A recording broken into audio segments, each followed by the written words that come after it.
विभाग द्वारा कराया गया होता तो मैं समझता हूं कि यह गांव कटने से पहले बच गया होता। तो आज क्या गुलाम हिंदुस्तान है।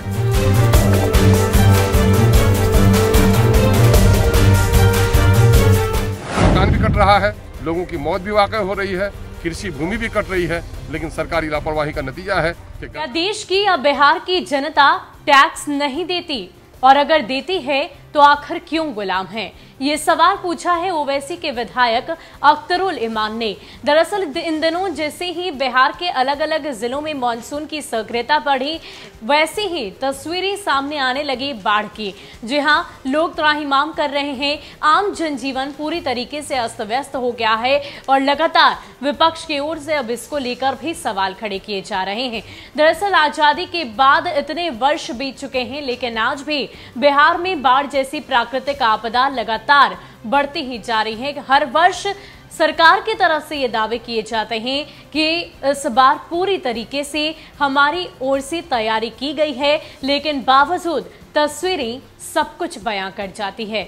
बिहार के अलग अलग जिलों से तस्वीरें सामने आई है, जिसमें साफ तौर पर देखा गया है कि किस प्रकार बाढ़ से बिहार कराह रहा है। क्या कुछ कह रहे हैं अख्तरुल इमान पूर्णिया के बारे में, आप पहले उनकी पूरी बातों को सुनिए। ये सीमांचल की बेबसी और लाचारी नहीं तो क्या है।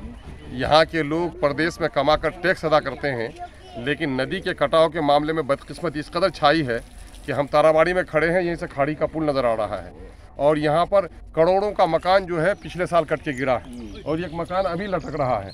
और नतीजा ये हुआ है कि फ्लड कंट्रोल की तरफ से, जल निस्सरण विभाग की तरफ से कोई काम नहीं कराया गया, सिर्फ बैम्बू पाइलिंग की गई, वो पैसे का उठावन हुआ और नतीजा ये हुआ कि आज ग्रामीण अपने खून और पसीने की कमाई से आज एक अलग से चैनल वहाँ पर बना रहा है ताकि नदी को डाइवर्ट किया सके। और अगर ये काम विभाग द्वारा कराया गया होता तो मैं समझता हूँ कि यह गाँव कटने से पहले बच गया होता। तो आज क्या गुलाम हिंदुस्तान है कि लोग अपने जान की सुरक्षा, अपने बस्ती की सुरक्षा के लिए भी सरकार पर निर्भर नहीं करे जिसको टैक्स देता है, बल्कि अपने खून और पसीने की कमी से लोग वहाँ पर नहर चीरने का काम कर रहा है। मैं इसके मामले में मुख्यमंत्री जी से भी कहा हूँ, याद दिलाया हूँ और फिर मैं आज यहाँ गाँव में मिलने के लिए लोगों से आया हूँ। ये संवेदना मैं देख रहा हूँ और अभी यहाँ गाँव है, आंगन ये दिख रहा है, वो पक्का का मकान है। यह 3 भाइयों का लगातार इंतकाल हो गया और कहा यही जाता है कि उनके पक्के का मकान जब कट कट के नदी में गिरता गया तो हार्ट अटैक से लोग मर गए।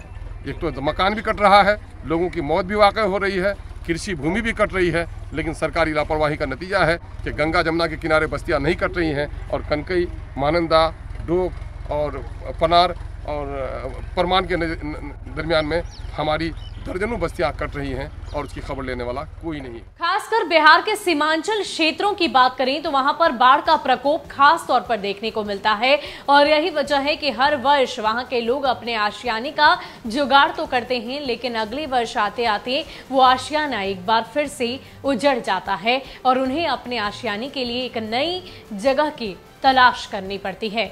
लाख दावे प्रशासन की तरफ से किए जाते हैं, सरकार की तरफ से किए जाते हैं कि पूरी तैयारी हमारी तरफ से की गई है, लेकिन कहीं ना कहीं वो तैयारियां सिर्फ और सिर्फ कागजी तौर पर ही रहती है। जमीनी हकीकत कुछ और ही तस्वीरों के माध्यम से बयां कर जाती है। अब ऐसे में जाहिर सी बात है सरकार पर सवाल तो खड़े किए ही जाएंगे।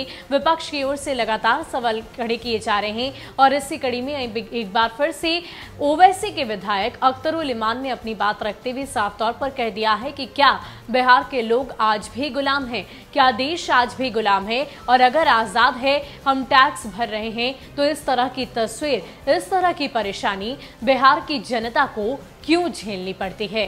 ज्यादा अपडेट के लिए आप बने रहे न्यूज़ फॉर नेशन के साथ। नमस्कार।